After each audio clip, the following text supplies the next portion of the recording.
मौजूदा पाकिस्तान भारत कशीदगी के दौरान एक दिलचस्प सा रुझान देखने को मिला। सोशल मीडिया पर मीम्स की भरमार।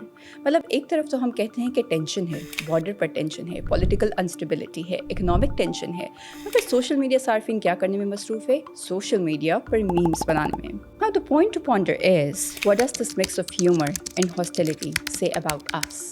Us as individuals, as society, and a collective generation, I would say, surviving or thriving in the age of digital media. It's like memes have become our collective defense mechanism. यानी जब भी कोई tension हो तो बेहतर नहीं है कि हम हंस ले बजाय कि हम रोना शुरू कर दें।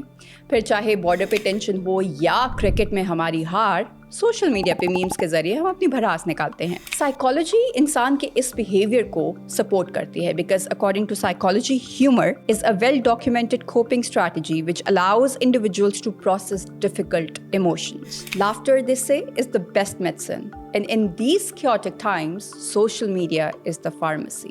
अगर हम ज़रा गहराई में जाएं और इसके ऊपर गौर व फिक्र करें तो समझ आती है कि ये मीम्स बनाने का जो कल्चर है ये महज एक कॉमिक रिलीफ नहीं है मगर ये हमारी सोसाइटी की अक्कासी करता है। Now the question is, are we actually trivializing war and conflict? Are we becoming so desensitized that we are turning these tensions into comic punchlines? चले एक तरफ तो ये आपको इंसान की फितरत बता देता है, शायद हम resilience का मुजाहिरा करें, मगर दूसरी तरफ ये एक harsh reality बताता है, the tendency, the human nature to be unaffected by the crisis. So in a world where attention spans are shrinking and I would say crises are multiplying by the hour, what does this meme culture tell about us?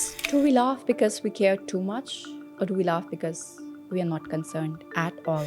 Is it a reflection of hopelessness or optimism? Can the response to a global crisis be just a hashtag? Why are we laughing? Are we laughing because we understand? और because we do not know anything else to do. इन तमाम चीज़ों के ऊपर एक बहुत detail में मैंने पाकिस्तान ऑब्जर्वर के लिए एक आर्टिकल लिखा है जिसका लिंक भी अभी साथ शेयर कर दिया जाएगा, जिसमें बहुत डेप्थ एनालिसिस मैंने करने की कोशिश की है, डिफरेंट फिनोमिनन्स को सामने रखा है। एक हम कहते हैं कि बहुत दुनिया में जो मर्जी हो रहा हो हमें लगता है कि हम उसका हिस्सा बन गए हैं। कैसे हिस्सा बन गए हैं? क्या हमने एक्चुअली उसके लिए कुछ किया है? नहीं। सोशल मीडिया पे सिर्फ किसी की कोई पोस्ट लाइक कर देने से, एक बटन दबा देने से हमें लगता है कि हमने अपनी कॉन्ट्रीब्यूशन उस कॉज की तरफ दे दी है। What is this? डॉकिंस मेमेटिक्स के साथ भी इस कॉन्सेप्ट को थोड़ा सा रिलेट कर दिया जा सकता है। जैसे जीन्स की एवोल्यूशन में सर्वाइवल ऑफ द फिटेस्ट की हम बात करते हैं, उसी तरीके से मीम्स कल्चर में भी जो मीम, जो तंज़ व मज़ा मैं कहूँगी कि ज़्यादा सोसाइटी के साथ रेजोनेट कर रहा हो, वो ज़्यादा बढ़ते आगे चलता जाता है। इसका टाइटल है When Life Gives Us Tensions, We Make Memes, which is actually inspired by this Korean season that I watched on Netflix, When Life Gives Us Tangerines.